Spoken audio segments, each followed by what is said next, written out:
I have a copy. Okay. You can refer to it. Okay.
ahead and call the case, please. People versus Lashaun, Dixon, Donnell, Thornton, and Jamel, Weston. Deputies, please have the defendant come out.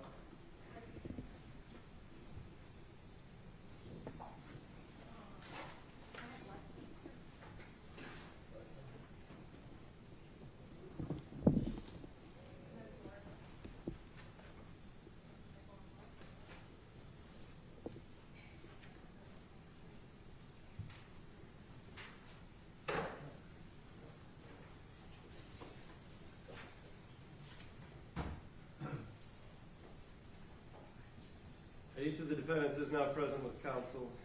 The defendants were found guilty by way of guilty verdict after a jury trial on September 22nd, 2025. The case was adjourned to today for sentencing.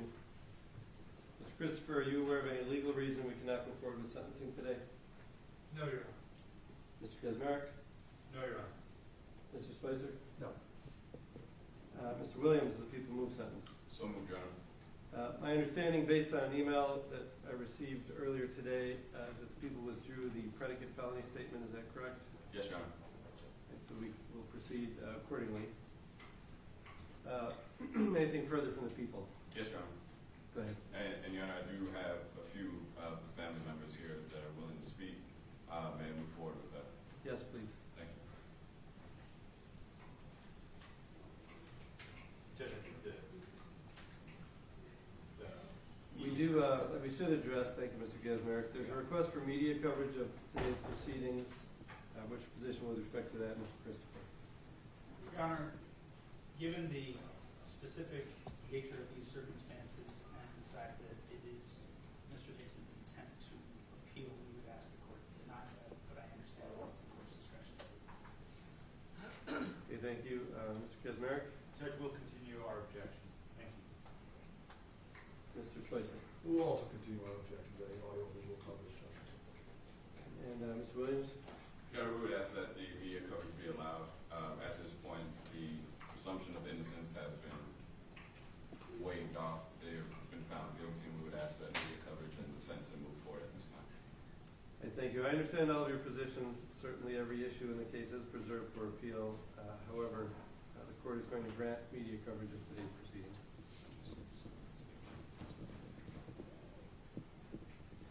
Good morning, Your Honor. My name is Michelle Henderson, M-I-C-H-E-L-L-E-H-E-N-D-E-R-S-O-N.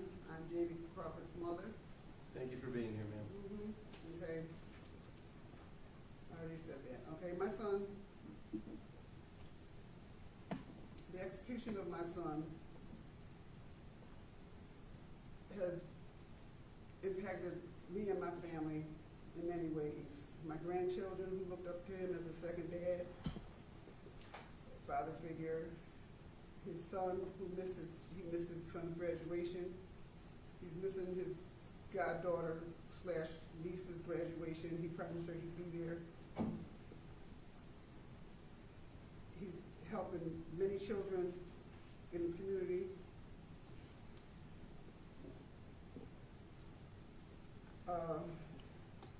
He's left there's a big hole in my heart. I've been struggling for the last 3 years. I wake up every day with a headache. I haven't been able to eat for 2 years. I've lost 40 pounds. And I've almost committed suicide because I miss my baby so much. He called me every night to tell me good night. I wasn't able to have that. Holidays are horrible without him because he would always come down to Atlanta to have the holidays with us.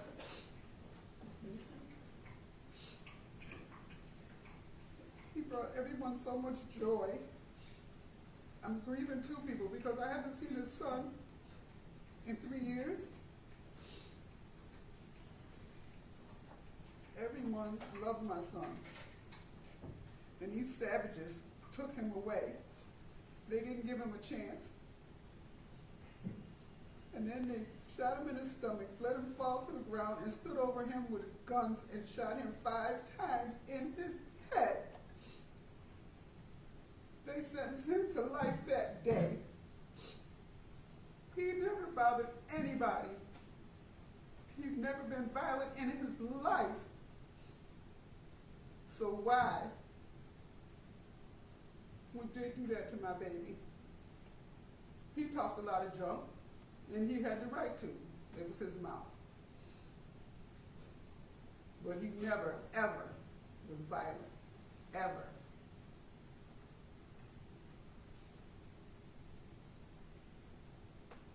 Let's see.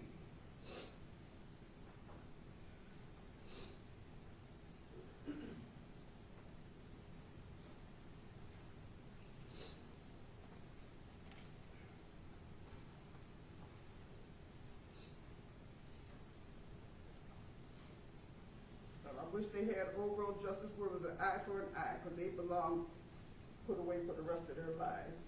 No chance of no possibility of parole. Thank you. Thank you, ma'am.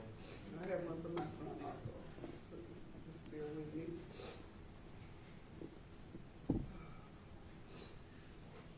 Okay, Your Honor, this is for my son Michael Bradshaw, Michael Bradshaw. It said, Your Honor, the cold-blooded murder of my youngest brother has destroyed me and my family. I don't know two of the three defendants, but I do know Jamel Weston. I know him very well, as his uncle is one of my best friends. Jamel and Jamie grew up together, and I would have never in a trillion years thought he would do something like so despicable and humiliating to us and his family. Just off the top of my head, I can count over 50 of his relatives. My mother, who is the strongest woman I know, will never have the joy of celebrating her birthday due to having to bury her baby boy 3 days before that. Again, Your Honor, the one word I keep coming back to is destroyed. They have destroyed our family. They have destroyed our memories. They have destroyed our future. Thank you very much for letting us take our time here this morning. Thank you, ma'am.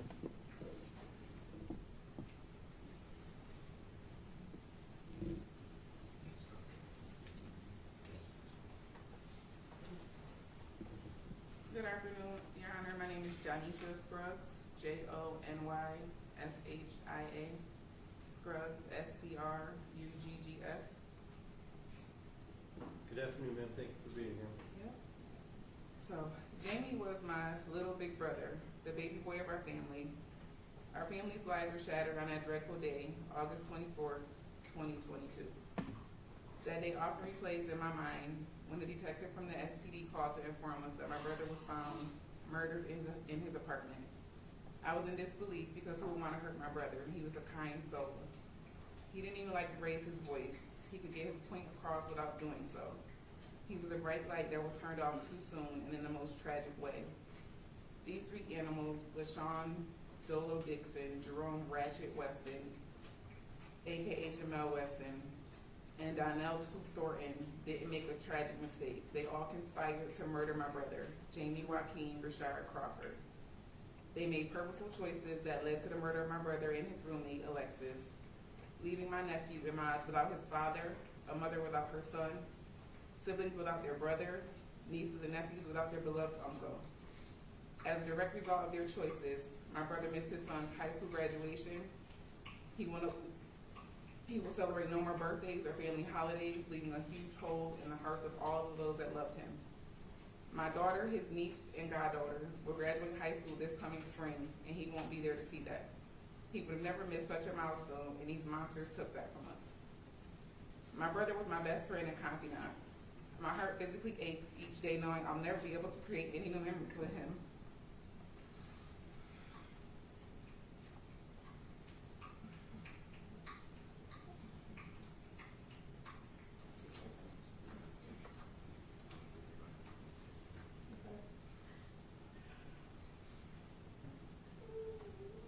I watched this horrific crime age my mother tremendously.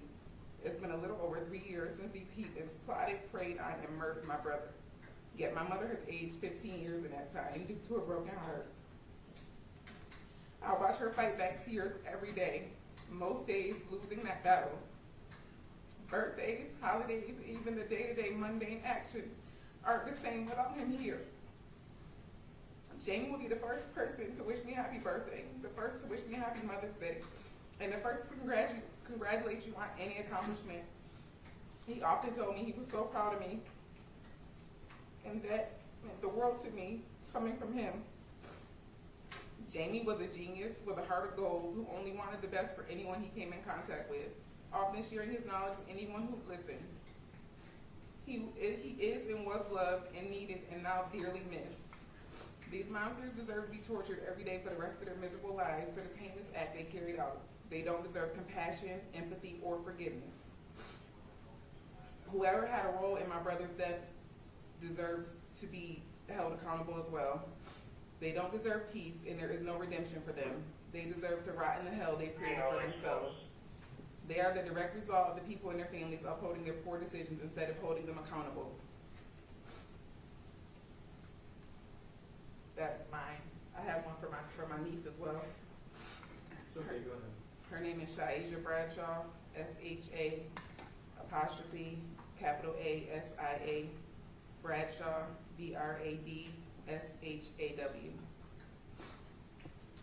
Your Honor, on August 24, 2022, my family's world was shattered when my Uncle Jamie was taken from us. That day plays over and over in my head, the phone call, the article, us having to tell the kids that he had been murdered. He wasn't just my uncle, he was a father figure. My uncle was the one who held everyone together, whether it was his love or his wisdom. He was the glue, the voice of reason, and the person who always made sure everyone felt loved and supported. For my whole life, my uncle and I shared the same birthday. Without fail, he will be the first person to call me to say happy birthday and tell me how I was born on his 14th birthday and how he wanted shoes, not a niece, but he was happy. Or how he was proud of me for my accomplishments. He would be at every family function supporting any family member. That simple act meant the world to me. And now I ache every day knowing I will never get that phone call again. I will never see him at our family functions again. Our birthday is now the hardest because while I am trying to celebrate being alive, I ache knowing my uncle is not here because he was taken from us. The pain of his absence is something that never goes away. It's a deep ache that lives within me and my family daily. Since his death, our family has never been the same. My grandmother has lost her joy. It's like she's here in the physical, but not mentally or spiritually. His brothers and sisters struggle to find peace. His nieces and nephews, myself included, are left trying to make sense of a world without him.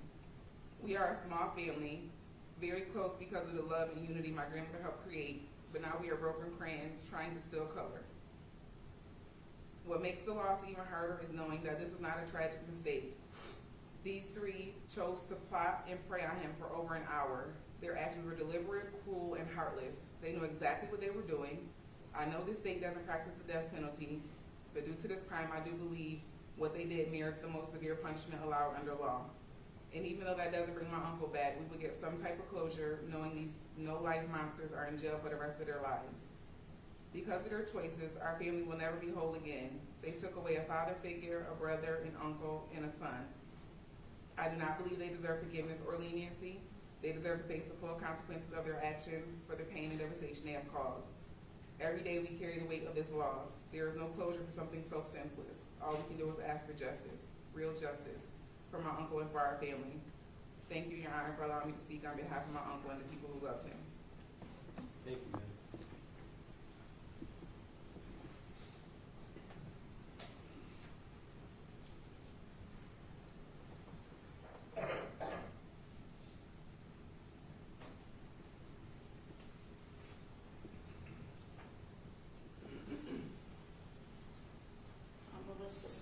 Alexis Stellin's mom.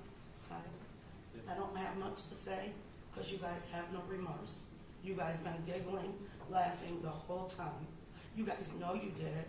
You've been terrorizing this town for years. It's time for you to pay your consequences. I know all of you. Your street names, your other names. He has to live without a mother. This is all he has left because of you. And you know you scumbags did it. And then you shot her in the back of the head. She weighed 89 pounds. I have no remorse for you. An eye for an eye, the way you took my daughter's eye. in her life. She weighed 89 pounds. You guys are scumbags. There's no reason for it. Over drugs. And then you didn't even get the drugs.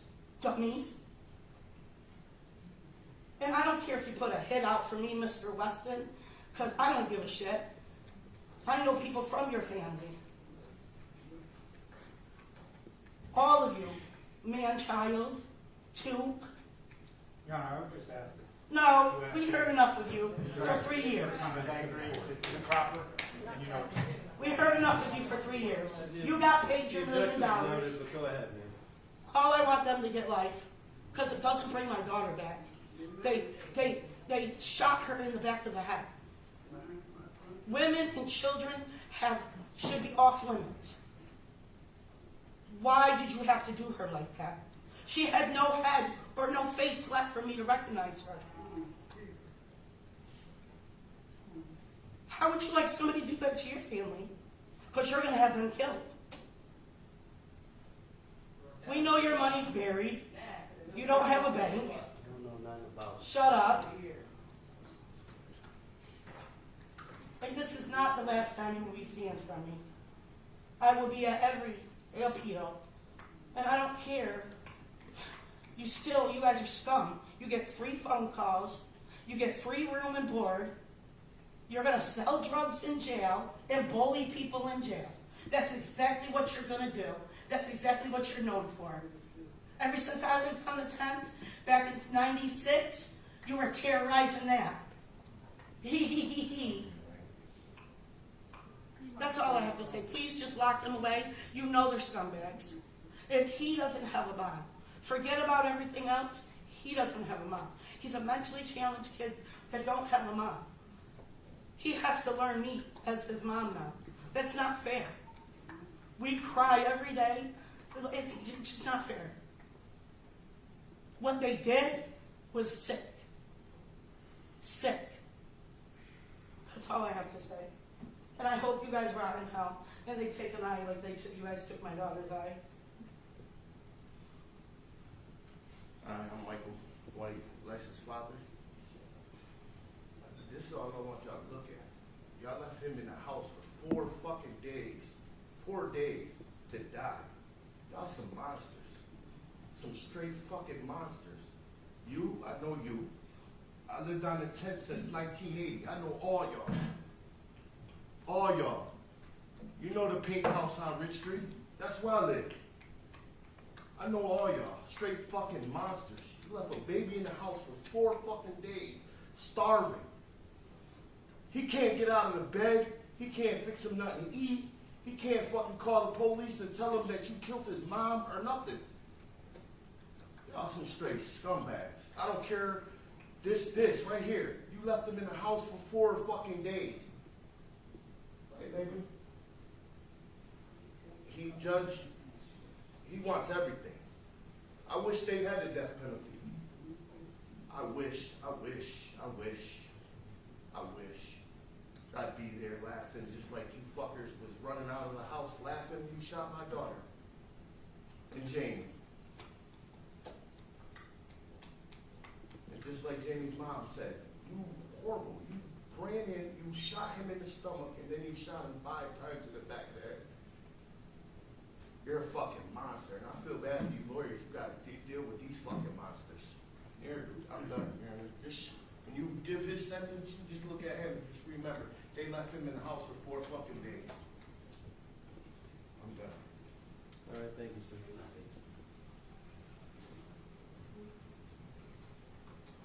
Mr. Williams, anything further?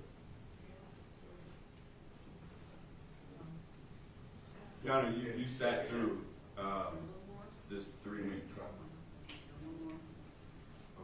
Yeah, I know you're in trial, but if I have one more person, Go ahead. I do apologize. Just start by stating. Jordan Selman, Can you spell what your last name and your first name? JORDANSELLIN. Just want to start off, I admire you for what you did. You too, Judge. Shame on a couple of you deputies, whatever you guys are. Shame on a couple of you lawyers.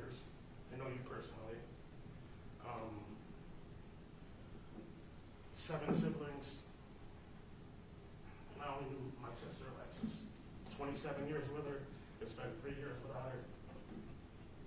And I'm struggling. I'm fucking struggling. Because you fucking monkeys took her from us. That ass. Your Honor, Yeah, I'm not going to allow my client to be called a monkey in this No, courtroom. fuck that. Mr. Stellin, please direct your comments to me. No, I don't know what else to say. Like 27 years with her, I don't see myself. Mentally, I can't go another 27 without her. Because of these people. Because of these people. Mentally, I was always mentally strong. I wake up every day. I'm like, yo, I want to fucking die. I want to die. They took my only sibling. I had her for 27 years. I don't see myself making it 27 more without her. That's all I got to say. I hope you guys rock and fucking know. Okay, thank you, sir. Mr. Williams? Your Honor, you sat through this 3-week trial. You saw the evidence, and I know it doesn't have to be reiterated, but I'm going to state it again. This wasn't a murder. I know they were charged with murder, multiple counts, and they were found guilty on multiple counts of murder, but this was an assassination. This was planned, this was coordinated, and they executed both victims, Ms. Crawford, or Ms. Stellin, as well as Mr. Crawford. As you saw, there's no amount of words that I can give to describe the pain that these families went through. Yet, these homicides destroyed 5 families. Not only the 2 families here, but the families of these defendants as well. All these lives have been lost over nothing. I do want to thank them for leaving Marquise alive, though, although they left him there for just, I don't know what he could have done. And that brings me to Ms. Fitzgerald, Your Honor. You also saw her. She was another victim here. You saw the pain that she went through. Everything that she went through in her career didn't amount to prepare her to see what she saw when she found Mr. Crawford and Ms. Stellin on that day. Your Honor, the point of us speaking here, that the point of our system is justice, and in regards to the defendants, is rehabilitation. When I talk about rehabilitation, there is no rehabilitation for these 3. They've had multiple options and multiple choices and opportunities at rehabilitation, and yet we're led to here. Mr. Dixon recently was released, and here we are. Mr. Thornton had prior incidents as well, and again, here we are. And Mr. Weston, the robberies, the numerous amounts of robberies and all the CPWs, and yet here we are. These defendants will not contribute to society in any positive way. We will continue to be in courtrooms as they've proven in the past. So Syracuse is a better place with them incarcerated. Onondaga County is a safer place with them incarcerated. New York is a better place with them incarcerated. There's no amount of rehabilitation that will cure them from the evil that plagues their bodies and their souls. And I'm not going to keep going on, Your Honor, but in essence, what I'm asking for is the maximum in every single charge. And long story short, I would be asking that they are sentenced to life without parole, without the possibility of parole, without the possibility of ever seeing freedom ever again. If, as they stated, as the family stated, if we did have the death penalty, that's what I would be standing here asking for. That's what I would have asked the jury to deliberate on. And yet, since we don't have that, I am asking for life without parole. Thank you. Thank you, Mr. Williams. Mr. Christopher, would you like to be heard? Yes, Your Honor. I believe I need to begin with raising some objections to the pre-sentence investigation report, Judge. Go ahead. There is, beginning on page 4, Your Honor, there is an adjudicated youthful offender cases in this report. Continue on to page 5. There are the first set of things that is dated 2/23/97. The third one down 6/3/99. The fourth one down 10/3/99. all marked as covered by another case. On page 6, 1/3/2000, 6/7/2000, 10/24/2000, all marked as covered by another case. 9/20/2005, openly marked as dismissed. 7/5/06, covered by another case. 7/23/06, dismissed. 11/9/2006, covered by another case. 3/7/08, covered by another case. Judge, I believe there is some case law authority to allow a youthful offender adjudication in a pre-sentence report, but I think that it goes directly against the purpose of having the youthful offender statute in the first place. But as to the other ones that are covered by, where it's clearly there's been no conviction or outright dismissals in Mr. Dixon's favor, those should not appear in a pre-sentence report at all. They're not convictions. They're not part of his criminal history. I would ask the court to remove them. Continuing forward, Judge, page 9, the second full paragraph goes further into that youthful offender adjudication. To the extent that the court wishes to allow it to remain in the recitation of criminal history, I would ask the specific facts as it relates to it be redacted from this particular report for those same reasons. Going down to, I believe, the third paragraph, the second to last sentence that begins with furthermore.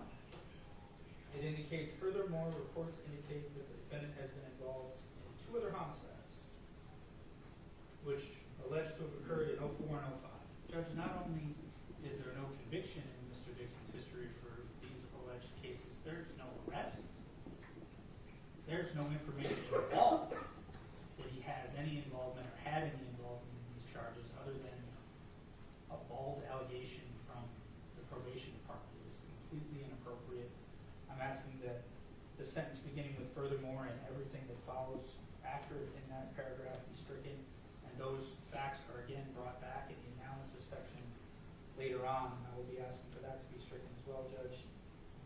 At the bottom of page 9, it refers to the Central New York Crime Analysis Center. I believe this court is well aware, as it relates to the Central New York Crime Analysis Center, Mr. Dixon is not classified and cannot be classified as a gang member. So instead of just simply writing that, they wrote, the defendant is known to associate with individuals who engage in criminal activity within the Hudson-Bellevue pop area. I think that is just a roundabout way to try to get around the fact that he does not qualify by the federal standards to be included in anything that is related to a gang member. I would ask that that conclusion be stricken, and it is included again in the evaluative analysis section later. Moving forward to page 12, if I may continue, Judge. Yes, go ahead. Beginning in the middle of page 12 is DR 22-479393. As the court is aware, this is a charge that was originally indicted and included as part of the indictment which we went forward to trial on. It was dismissed based on a speedy trial violation by the district attorney's office. None of that information should be in this report, and I'm asking that everything that starts with that DR number, which is right in the middle of paragraph or page 12, that finishes just before you get into the arresting officer statement on page 13, be redacted in its entirety.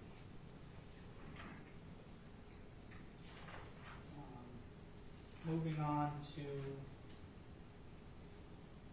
page 16, Your Honor. Again, in the middle of that, in the second full paragraph, looks like the second to last full sentence, where it says, according to the CNYAC, that relates to these alleged involvement with individuals in the Hudson-Bellevue area. We're again asking for that to be removed. And then in the very next paragraph, we start with a clear from the probation officer, and then a sentence that says he's been involved in multiple homicides, associates with known gang members, and continuing to engage in criminal behavior despite being under supervision. The known gang member association and the alleged other homicides are, again, not supported by any fact that can be found within this report or any report that I've seen at any point representing Mr. Dixon in this case.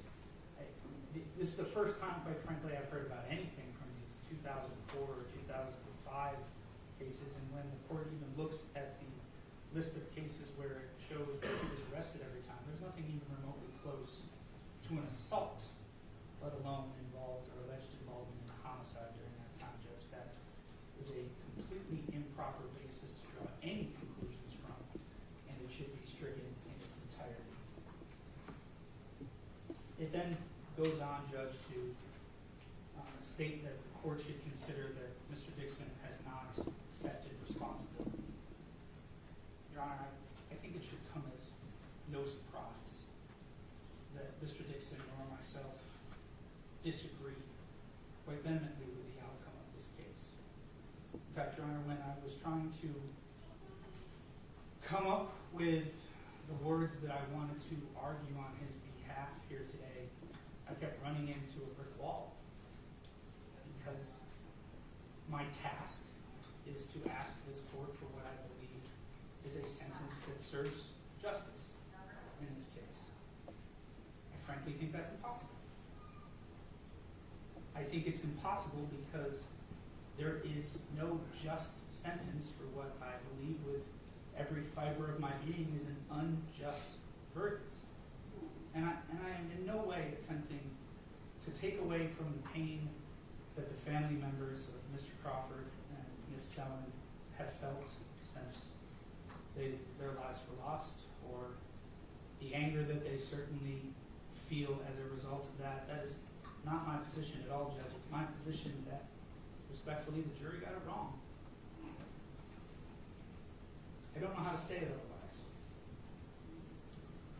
And obviously, Mr. Dixon intends to appeal his case, so anything that he did or did not say at the pre-sentence report as it relates to an exception of responsibility should be justly overlooked by this court, because it was on my advice that he not comment on the facts or an acceptance of responsibility, because we were appealing this case and because it's been his position from day one that he was not guilty of the charges that went before this jury. Frankly, Your Honor, I didn't expect to be standing here to make this sentencing argument today. But being as we're here, I'm going to attempt to do the impossible. It is certainly understandable for the families to want every single second of every single penalty that is available in this case. But I'm asking the court to look at it from a slightly more measured perspective. Mr. Dixon is 47 years old.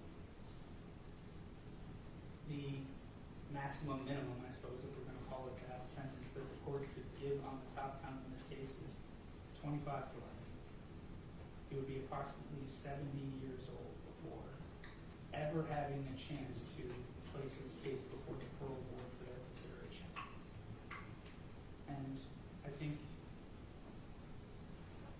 we are not in a position as we stand here today to project 25 years into the future, to say who or what changes might have happened under the circumstances of this case, or whether or not Mr. Dixon has been rehabilitated in the mind of the appropriate boards to justify returning to society on some level of supervision.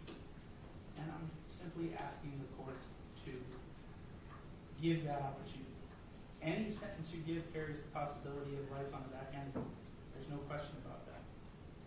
But the parole board is the organization or entity that is both charged with and more properly fitted to make a determination as to whether or not it is appropriate for Mr. Dixon to be returned to society the time that he would first have the opportunity to do so or at any subsequent time thereto. And I would just ask the court to leave the sentence that allows the parole board to make that appropriate determination that is well within their purview. Because as I indicated, Judge, even 25 years from today is a very long time. None of us can project into the future what may or may not happen. Your Honor, it is in fact my request to the court that you sentence Mr. Dixon to nothing more severe than 25 to life, to give him that opportunity to have that board review this at an appropriate time. I am aware, Judge, that based on the way the weapons charges were specifically charged under the theory of possession, that the court has a legal basis to run a sentence consecutive. If the court were so inclined to do that, I would ask that you run nothing more than one sentence consecutive. And I would ask that you still have it be an indeterminate sentence of a period of no more than 40, in that case, to life, Judge. These are, I think I said it at the beginning, impossible circumstances.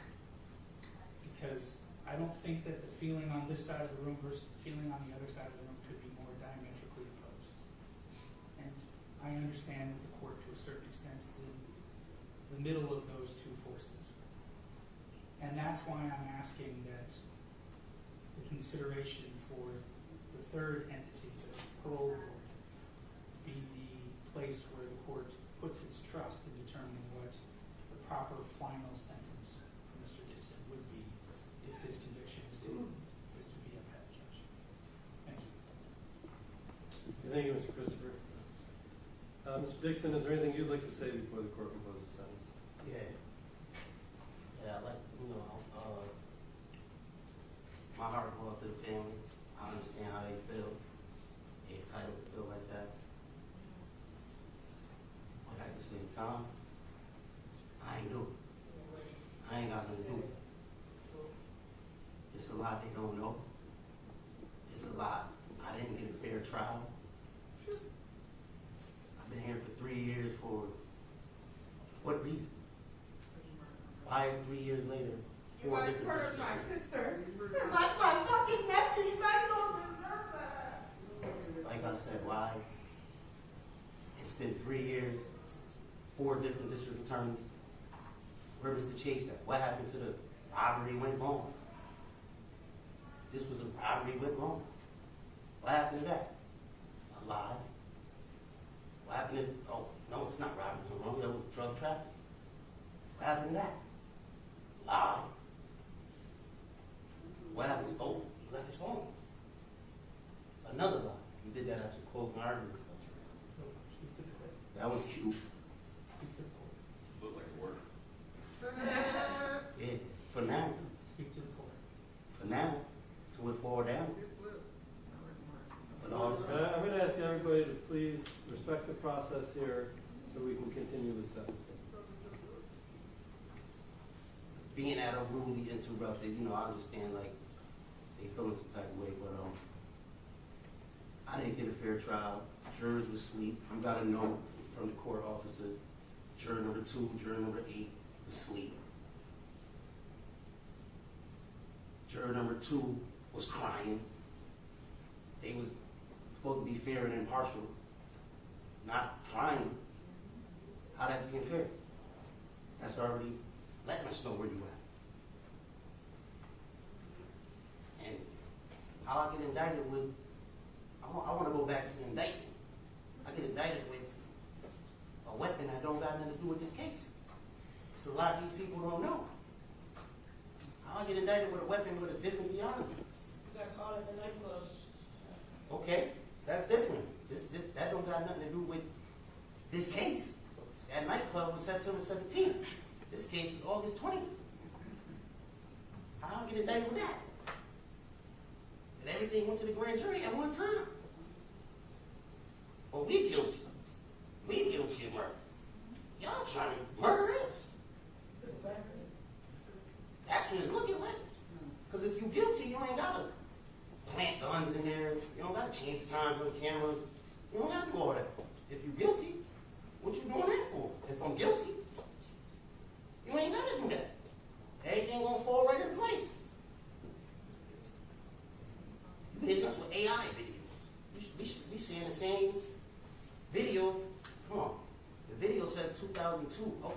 it's not 20 years, but why is saying September the 10th? The case from August the 20th. What is saying September the 10th for? Make it make sense. It don't make sense. You're just tricking the jury. People from the woods, they don't know us. You could never judge me. None of y'all. I don't care what they say. No disrespect to the family, but you know, I know y'all going through it. But yeah. Why that camera saying September the 10th? And not August the 20th. The case from the 20th, 21st, whenever. What's September the 10th got to do with August the 20th? We don't want to talk about that. Right. But we did. And then I ain't see a picture. I ain't see a video of us three together. I've never seen a picture. I guess this is going to be the only picture today we're going to have together. On the news, huh? Right. Where the pictures at? Where the video at? Where anything?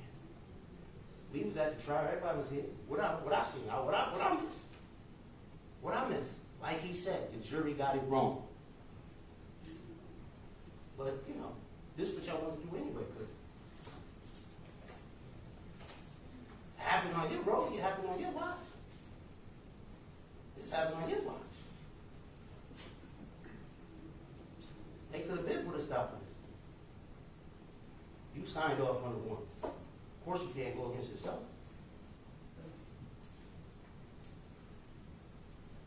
I'm talking. Okay, thank you, sir. Mr. Kaczmarek, anything you'd like to say before the court proposes a sentence? Yes, Judge. Judge, I'll turn first to the pre-sentence report for Mr. Thornton. Judge, I'm looking at page 7, second to last paragraph, right before the section entitled Description of Present Offense, the paragraph right before that. Talks about midway down. There is 2 sentences. It says the defendant has been the subject of a social media report from 9/5/2016 as a large welcome home event was planned for him regarding his release from state prison after serving almost 3 years for criminal possession of a weapon. At the time of this post, Mr. Thornton was identified as a 110 gang member, and it was anticipated to have a large gang presence at the event with potential for violence and rival gangs. So this is the final paragraph in the section entitled Analysis of Legal History. I don't think, Judge, there's a cognizant argument that has anything to do with any legal history. That is simply speculation and hearsay. Mr. Thornton denies and has denied he's a member of any gang. There was nothing in this trial or any other trial to establish that he is a member of any gang. Highly prejudicial and simply doesn't belong there, Judge. That has to be stricken.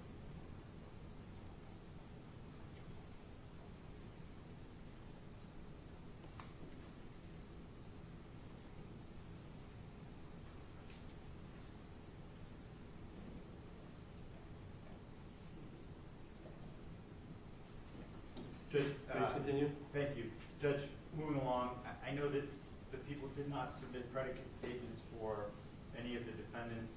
Judge, I'm not objecting to sentencing moving forward today. However, I anticipate that will be a problem. So I just note that to the record that we'll likely have to address that at some point in the future.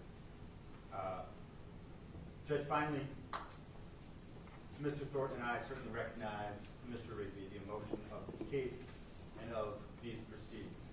Judge, I have to ask this court to consider in the future taking measures regarding people addressing this court in the manner we just saw.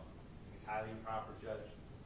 It's highly improper for profanity to be used in this courtroom, for people to be called names, for lawyers to address defendants directly. I think it's improper, it's unprofessional, and it casts us all in a very negative light, Judge. And again, I understand the emotion here.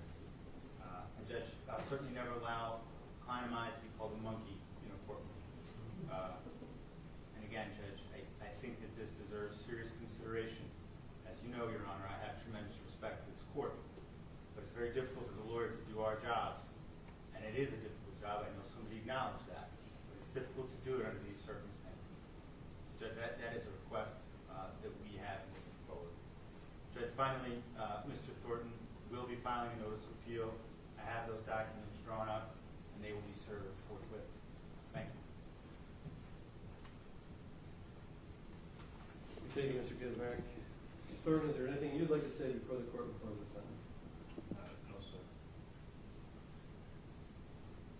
Mr. Spicer, would you like to address the court prior to sentencing? Thank you, Judge. Briefly, Your Honor, reviewing Mr. Weston's pre-sentence report, I'm looking at page 8, the last paragraph under the heading of analysis of legal history. In sum and substance, Your Honor, it says that the Central New York Crime Analysis Center has determined that Mr. Weston is identified as a 110 gang member. Judge, I echo Mr. Christopher and Mr. Kazmarek's statements, and I'll just note, Your Honor, that the subject of whether Mr. Weston or whether this incident was in any way gang affiliated was thoroughly reviewed by this court, and the court made a ruling on that. There's been no fact finding or any determination whatsoever as we sit here today or as we sat in September and August of 2022 with Mr. Weston as a part of any gang. He's almost 50 years old, Your Honor. There's no evidence that he's part of any gang, and I would ask that is stricken from the pre-sentence report. And again, that's on page 8, last paragraph under the analysis of legal history heading. With respect to sentencing, Your Honor, we do, Mr. Ted, Mr. Weston, I do want to offer our sincere condolences to the families of Ms. Stellin and Mr. Crawford. We did hear the pain that they're all going through and will continue to go through. And I would express our condolences and our utmost sympathy. But Judge, this, while it was two horrific acts which occurred that were the subject of this trial, there's still got to be evidence. And the jury rendered the verdict, and I could not disagree more with the jury's verdict. I remain at a loss for how the jury arrived at their verdict with respect to Mr. Weston. There's got to be evidence in trials that occur in these courtrooms, and no matter how horrific or sad the incident is that is the subject of a trial, there still has to be some evidence of proof beyond all reasonable doubt. Judge, I respectfully say here today, Mr. Ted and I, and submit to this court that although there was a conviction, there was no evidence against Mr. Weston, not even a little bit of his involvement with these crimes. So I would ask that Your Honor take that into account when pronouncing sentencing. I would ask the court consider the minimal possible sentence allowed by law for Mr. Weston. We too will be filing and serving a notice of appeal today. Thank you, Judge. Thank you, Mr. Spicer. Mr. Weston, is there anything you'd like to say before the court imposes a sentence? No, Your Honor. All right, thank you, sir. The court has a lot to consider here. First of all, with respect to the pre-sentence investigation report, as it relates to Mr. Dixon, the court is going to agree with the defense to a certain degree. The reference to his alleged involvement in other homicides, in my view, is not supported by the rest of the pre-sentence investigation, so I'm going to strike that from the pre-sentence report. It does indicate with respect to Mr. Dixon that he was not identified as part of that investigation as a gang member, so that will speak for itself. As far as associations in different regions, the court is going to leave that as is. The reference to certain charges that were dismissed, for the charges that were dismissed is favorable to Mr. Dixon. The court is going to strike those from the pre-sentence report. The remainder of the report, the court's going to leave as is. With respect to Mr. Thornton and the pre-sentence investigation report, the reference to the social media post, it does seem to be somewhat speculative in terms of what it actually means. So the court is going to grant the defense request to remove that. That was stricken from the pre-sentence report. With respect to Mr. Weston, the fact that he was identified in the pre-sentence investigation report as a gang member, the court is going to leave that as is. The pre-sentence report, the investigation is much broader than the trial itself or what evidence is admitted at trial. There are a number of different purposes for a pre-sentence investigation and report. that relate to a number of matters that are much broader than just the trial itself, so the court is going to leave the remainder of that report as it is. Let me preface my remarks by saying each person charged with a crime in our criminal justice system has a right to individualized sentencing.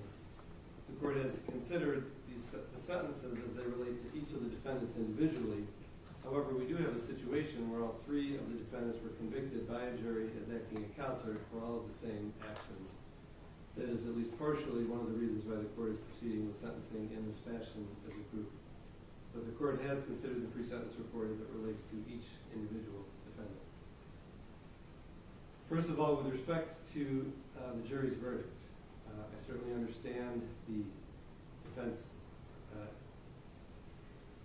issues with or dispute of the jury's verdict. I understand that. However, in my view, in this court's view, the jury's verdict was supported by the evidence. Although it was a circumstantial case, it is, in my view, it was supported by the evidence. This was a very complex case, a very emotional case. All of the attorneys involved for the defendants and the prosecution all handled it in a very professional and thorough manner. It was certainly a vigorously litigated case by everyone involved.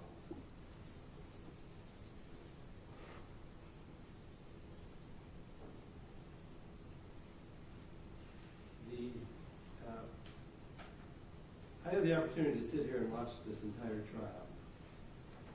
And there is no way that the cold record of trial can truly capture the emotion and just the devastation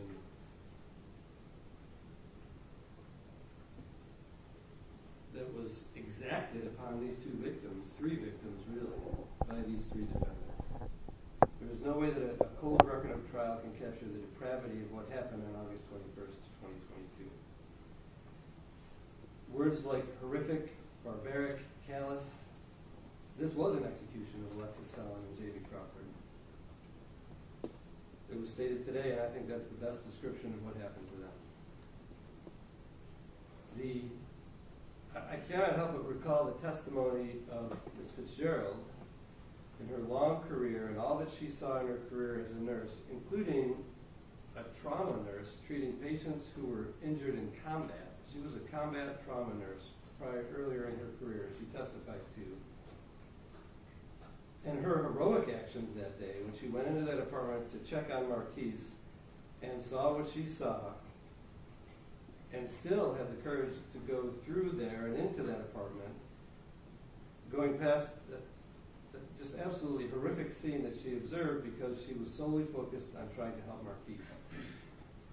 And even though she had been a combat nurse and everything that she saw in her life, she testified to the fact that she is attending therapy now because of the traumatic events that she observed that day.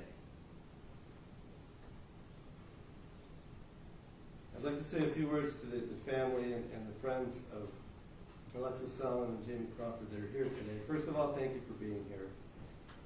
I know it was very emotional, but in summary, I want to thank you for being here. Your words were very, very powerful. I know words cannot adequately express your loss, but I do want you to know that I am sorry for your loss. We will never know the hopes and dreams of Alexis Stellin and Jamie Crawford because they're dead. When family members testify about birthdays, holidays, graduations, and the fact that those are all gone, there's nothing more stark and sobering than that. I understand, as much as anyone could possibly understand who has not been through this, having lost a family member to murder. I don't think anyone can really understand it unless you've been through it. But I know that there must be mixed feelings for you when every time there's a birthday and you should feel happy celebrating your birthday, you also feel guilty because you've lost someone who cannot celebrate that birthday with you. Essentially, I think the term is survivor's guilt. I hope and pray that you can find the strength to go on from this. I don't think any of us can understand the depth of your loss, and I know no words can describe it. But I do believe that Jamie and Alexis would want that. They would want you to go on remembering them, but also to go on with your lives.